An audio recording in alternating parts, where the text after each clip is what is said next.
Quer dizer que, no fim de contas, as pessoas hoje o que queriam era a dívida. Essa dívida é os direitos são uma espécie de emanação transcendental. Quer dizer, nós temos direitos, não podemos perder esses direitos. Não só o meu menino, como tu também, a questão do outro. O outro já não é um outro de fora, é um outro de dentro, um outro da imanência. Mas esse outro da imanência está sempre presente. E a palavra revolução tem-no bem marcado, que é uma espécie de secularização, no fim de contas. E é interessante como toda a linguagem teológico-política volta sempre. O marxismo, claro, está cheio dela. Não é? Eu queria só fazer de mediador evanescente e rapidamente fazer fluir a pergunta que o André responderá, mas terá mesmo que ser a última, porque não há hipótese de tempo. Pode ser interessante. E se houver tempo, diga. Mas não havia pergunta. Não há pergunta. É uma provocação. Não foi uma pergunta eu queria fazer. Mas agora está balanceado os dois pontos de vista. Não, mas eu queria fazer ainda assim uma ponte provocatória. O André tem coisas a dizer. Mas esta pergunta, como? Esta não pergunta teve a resposta logo do mesmo. Sei, mas...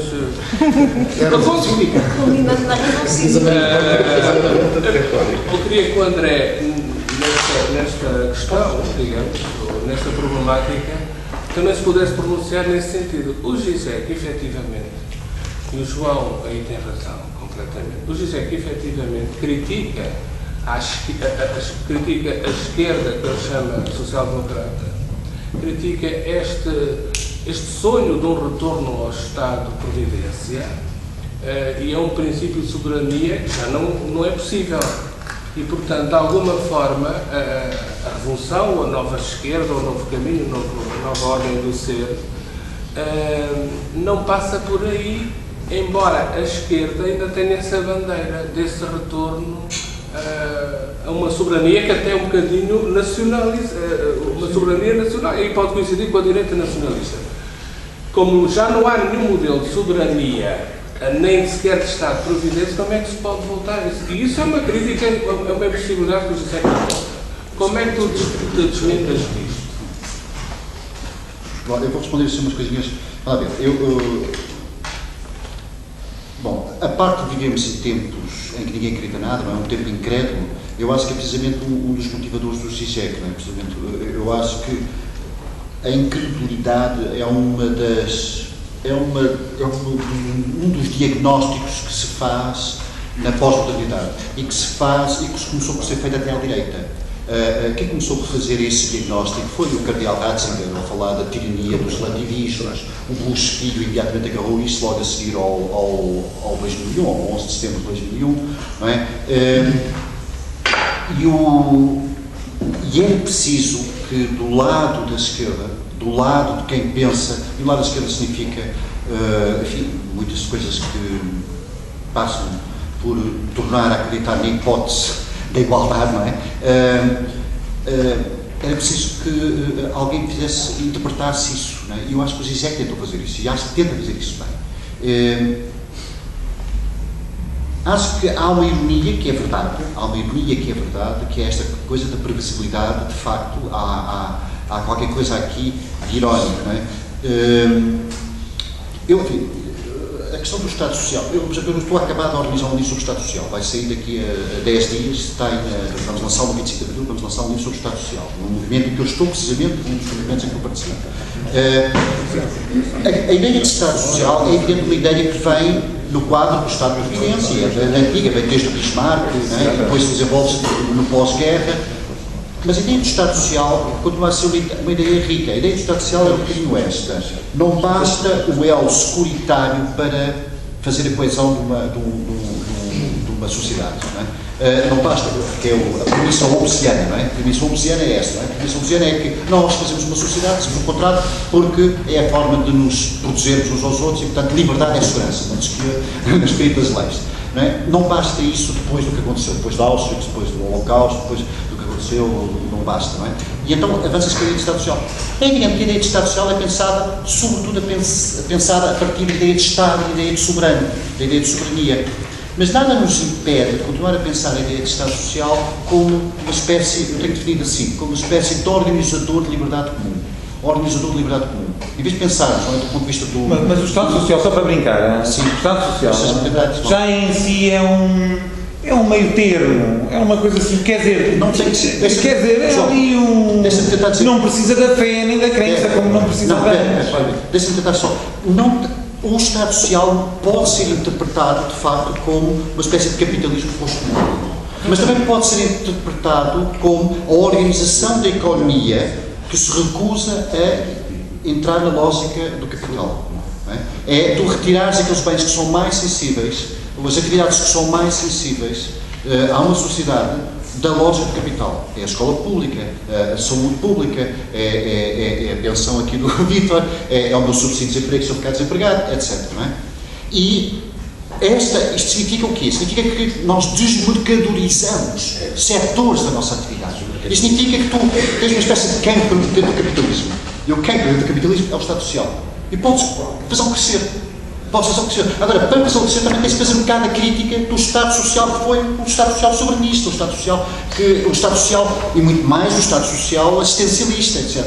Eu penso que uma maneira de pensar o Estado Social agora seria de uma maneira um bocadinho libertária, seria um bocadinho do ponto de vista de um organizador de liberdades comuns. Não é? Em vez de ser, a posição do liberal, do neoliberal, é dizer, não é? Como nós somos todos livres, a minha liberdade acaba, a tua liberdade acaba, e portanto nós estamos incapazes de nos limitar um bocadinho as liberdades individuais de cada um, não é? Para construir qualquer coisa como seja um projeto comum de liberdade. Não é? E portanto, esta rasura, que é no fundo um igualismo, não chamaríamos de igualitarismo, um igualismo, tem sido, digamos assim, a melhor maneira de nos pôr numa posição precária e a melhor maneira de nos pôr numa posição de risco e de vulnerabilidade. Deixa-me dizer uma coisa, esta questão da previsibilidade do risco, a meu ver, diz-me muito também. Aquilo que o Séneca diz, de facto, é que da geração do senhor, não é? Da geração do pai, da geração do filho, que é o que ele conta na conclusão do caráter. Da América isso é mais radical. A sociedade de risco, não é? A passagem à sociedade de risco, o que acontece é que as pessoas tinham a capacidade de produzir um plano de vida, organizar a sua vida. E isto é essencial para a construção do seu caráter. Um conceito do Bayern, não é? Que distingue o caráter da personalidade. O caráter é, digamos assim, aquilo que a gente constitui na relação com a sociedade. E ele diz que, com precisamente o que se chama capitalismo de curto prazo, não é? Desregulados. Não é? Com a aceleração dos tempos. Evidentemente criam-se oportunidades, mas são oportunidades que implicam a subtração, digamos assim, a diminuição do horizonte de projeção do nosso tempo. Ou seja, estamos a entrar no regime da tal opressão temporal em que nós vamos perdendo o espaço do tempo, não é? Do passado e do futuro. E isto torna-se particularmente grave. Isto torna-se particularmente grave quando o Séneca escreve nos anos 90, ele escreve quando estamos numa fase de crescimento. Era muito fácil as pessoas admitirem correr riscos se a possibilidade de retorno era elevada. Agora, num contexto de austeridade, nós temos o contrário, não é? Nós temos um contexto em que já perdemos a previsibilidade, já perdemos a segurança, digamos assim, da repetição. O exemplo do Bellatar, por exemplo, do Rancière Toma, etc. Não é? E somos expostos ao completo caos do mundo, não é? E isso é absolutamente destrutivo. Sim, havia aqui um aspecto revolucionário. Deixa-me só dizer, é a anedotazinha rápida que o Zizek conta no início do livro da violência, que é uma anedota muito simples, que há muitas versões, há versões na Argentina, há versões na Colômbia, há a versão que ele conta também, é quase universal das anedotas, que é alguém que rouba, alguém que passa por uma fronteira de uma forma... Os carrinhos de mão que têm a ver com o breve. Que eu quero pensar, conta. E isso é um bom exemplo do sentido que significa a mudança estrutural sem a qual não é possível mudar nada, quer dizer, é necessário de facto uma mudança categorial na maneira como pensamos as coisas, e isso implica de facto comprometermos com algum modo de revolução. A anedota é muitas das revoluções alguém que passa a brincar, deixa só virar anedota. Alguém passa uma fronteira e guarda, digamos assim, desconfia que está a roubar qualquer coisa. E a pessoa passa sempre com um carrinho de mão, não é? E o carrinho de mão, na realidade, não leva lá nada. Só muito depois se percebe, não é? Ou se percebe que o produto que ela rouba são carrinhos de mão, não é? E é precisamente isto que está em causa, não é? Quer dizer, e é perceber perceber onde é que temos que pôr a questão é perceber porque é que isto tem que ser revolução, não é? É comunista. Conheço da minha. Sim, a tem imensas versões. Isto pede Bom, vamos mesmo ter que mas dá-me terminar. 30 segundos, que é 30 segundos e nem mais. 30 segundos, porque isto de facto pede uma história.